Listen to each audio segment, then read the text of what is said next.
Hey everyone, Ryan here, and welcome to my review of the LEGO Star Wars set number 75359 332nd Ahsoka's Clone Trooper Battle Pack. This one includes 108 pieces, and in the US retails for $20. Now, there were very strong rumors before this set came out that LEGO was going to increase the price on battle packs to $27. Fortunately, that didn't end up happening, and LEGO changed the price at the last second, but depending on your region, you may still see a slight price bump on this battle pack versus the 501st battle pack from earlier this year. Now, the set I'm reviewing today was provided to me for free by German retailer JB Spielwarren, so if you're interested in picking up any new LEGO Star Wars sets, make sure you check them out using the link in the description below. Anyway, the box art depicts Mandalore here, which does tie into how I think this battle pack should have been. I'll talk about that later in this review, and then it also names the 4 clone troopers you get in the set with clone Captain Vaughn and 3 regular 332nd clone troopers. On the side of the box, you'll see that this is a 20th anniversary Clone Wars set, and then on the back of the box, it shows off the key feature included in the set with the stud shooting cannon. Unboxing this set, you'll find a couple of unnumbered bags, as well as a bag that includes your visor and antenna pieces, of which you'll only need the visor for Vaughn. Finally, we have the building instructions and building experience, which is completely normal here for a LEGO battle pack. The lone named character in this set is, of course, Captain Vaughn, and it's a bad inclusion in this set for 2 separate reasons. One, of course, named characters in battle packs should probably be a crime. It ruins the whole point of army building by giving you repeats of a figure that you don't want repeats of. But more importantly, the execution of this minifigure is among the laziest in LEGO Star Wars history.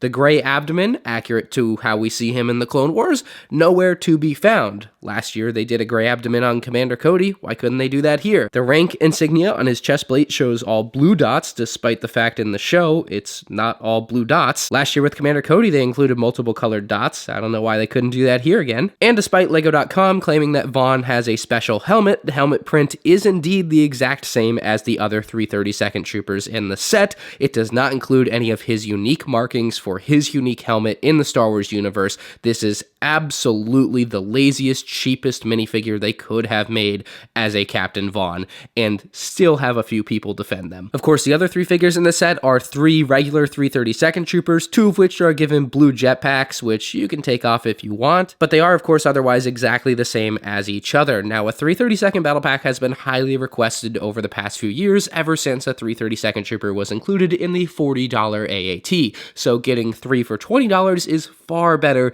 than 1 for $40 as it pertains to army building. However, LEGO Star Wars can't help themselves and has made the 332nd Clone Trooper worse than it used to be. With the helmets off, there is absolutely no difference between these figures in 2020 and 2023. However, despite its great ugliness and printing issues, LEGO Star Wars designers have continued to use the big, ugly, double-holed helmet. So the profile of the helmet is now worse, and the print on top now bows away from the fin in the middle. It's no longer a straight line. It's not as egregious as the 212th Trooper in summer of 2022, but it's there, and these are objectively worse than what we saw 3 years ago. For the prices that you're paying, you deserve Clone Troopers to be as great as they possibly can be, and they are no longer anywhere close. They've had great Clone Troopers in battle packs in the past, and I expect them to have great Clone Troopers in battle packs in the future.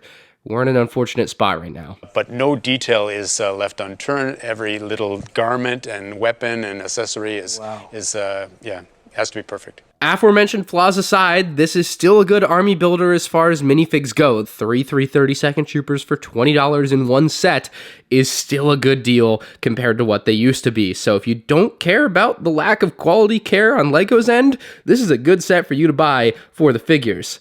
Let's talk about the build. It's a cute little swamp speeder, and as far as battle packs go, this is one of the better ones for the build. I also really do like this small cannon. I don't actually care about collecting them, but I think it's like a cool aspect to the set, especially for kids, for a play feature with the stud shooter built into it that you can shoot off there.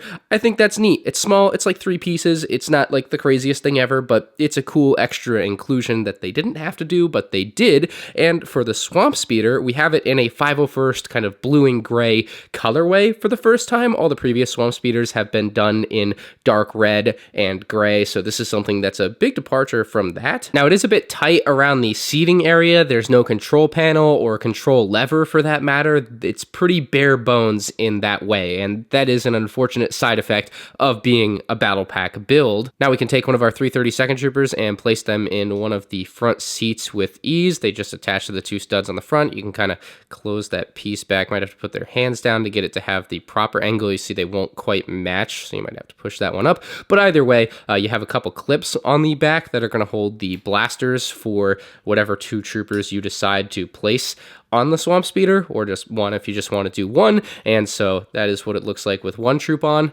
And then with the jetpack, you actually can't place the trooper into the seat, so you actually have to take the jetpack off. But this is what the fully loaded swamp speeder looks like, and I think it's a pretty good look with the figures in there. You've also got some stud shooters on the front here that you can just push in and it will shoot the stud off. You know how those work. They can also be angled up, so you can get a little bit of a different angle on whatever you're trying to attack, be it an AAT or otherwise. Overall, I think it looks pretty good. Some people have criticized this because swamp speeders weren't on Mandalore, but when it comes to battle packs, they do all sorts of wild builds. I never put a lot of stock into the accuracy of a build in a battle pack. The figures matter, of course, because it's a battle pack and you're army building with figures, but as far as the build goes, getting something that looks cool enough and could be massable or rebuilt into something else is really what you're looking for, and I think this hits the nail on the head. It's got some cool parts, especially for this big, like, engine area at the back. I just think it looks good, so I'm happy with the build, not so much with the execution of the figures.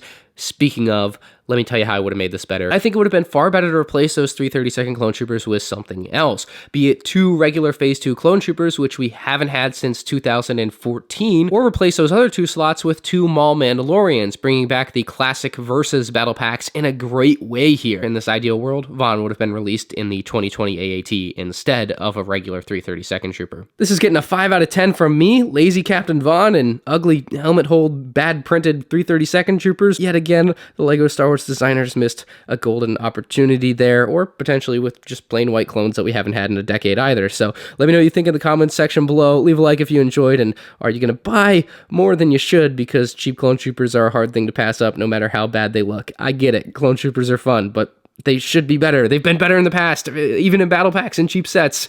This is just missing the mark for me.